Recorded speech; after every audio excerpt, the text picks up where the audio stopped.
Stanley, Scuba, Sailing, and Adventures.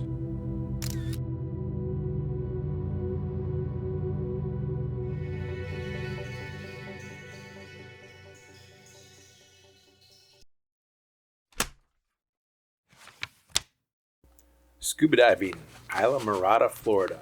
Dive site, Lemon Drop. The Lemon Drop dive site is located a short boat ride from the Islamorada Dive Center in the Florida Keys.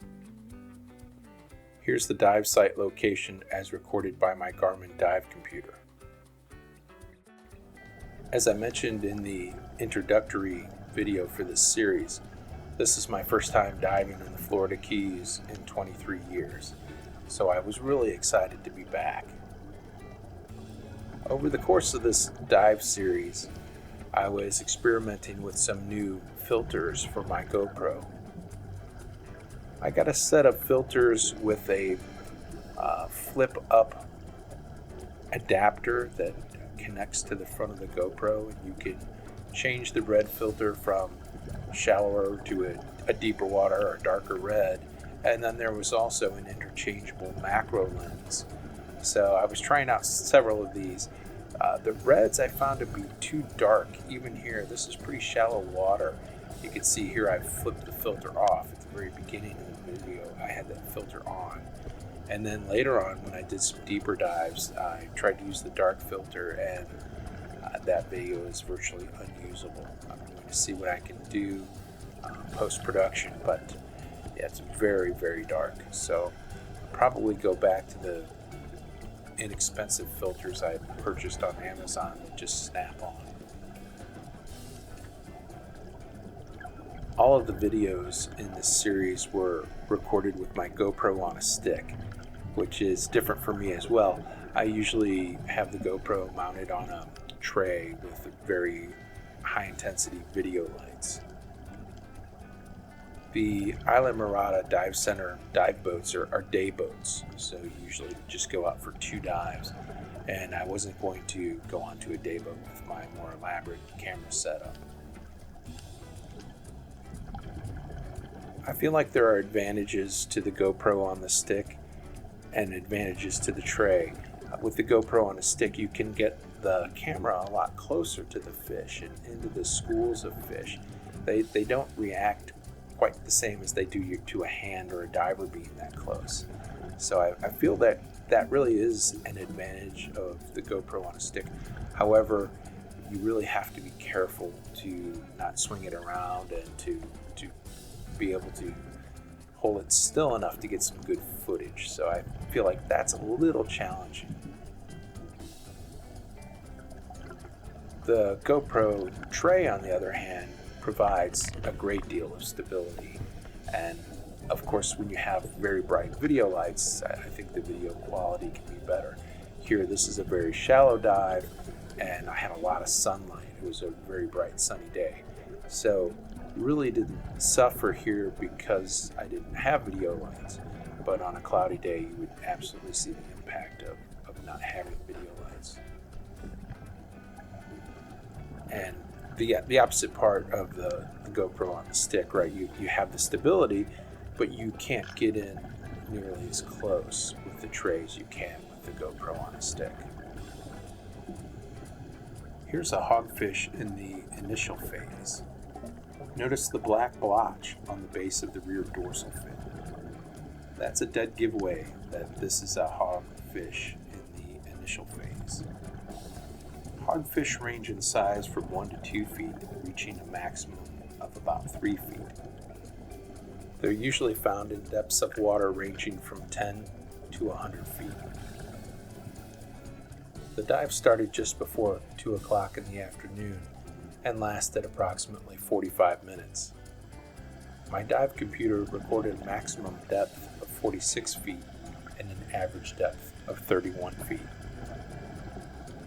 The water temperatures recorded included a minimum temperature of about 82 degrees Fahrenheit and an average temperature of about 84 degrees Fahrenheit.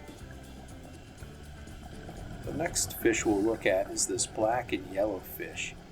I believe this is a rock beauty, and they range in size from 5 to 8 inches, reaching a maximum of about 12 inches, and they're usually found in water between 10 and 80 feet deep.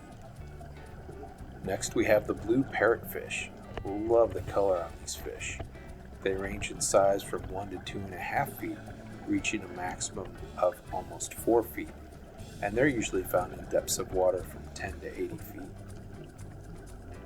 I've never been able to get a really good close-up of a blue parrotfish. So many fish, so little time. There's so much going on here, I'm not sure that I can call out all of the fish. There's just a really wide variety, and we have many fish in the juvenile phase and many in the initial phase, and even a few adults sprinkled in.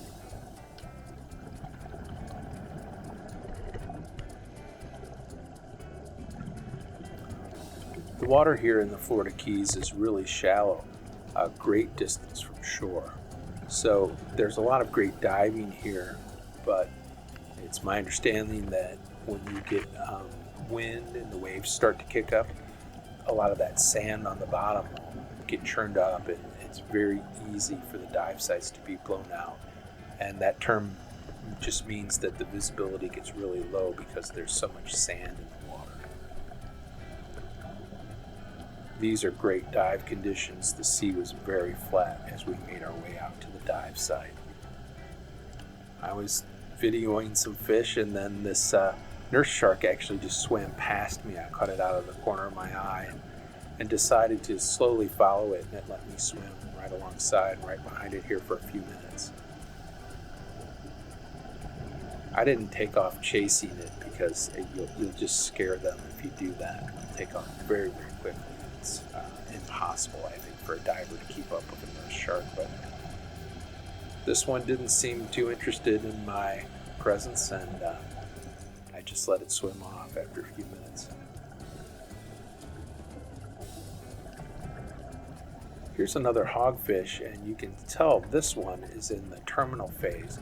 Notice you don't see that black dot at the base of the dorsal fin. Notice the black bar on the tail. They don't have that in the intermediate phase, but only in the terminal phase.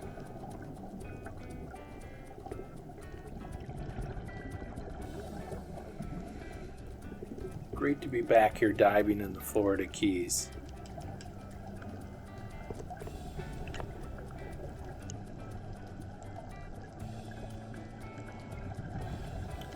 Here's a stoplight parrotfish in the initial phase. They're very blue with yellow marks in the terminal phase. It's amazing what a metamorphosis they go through in terms of color. Here's another one. And here's a grouper tucked into the rock.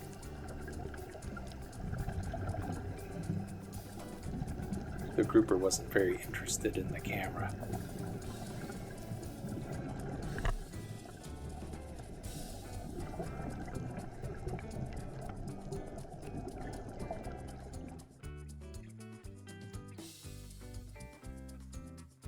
Thanks for watching.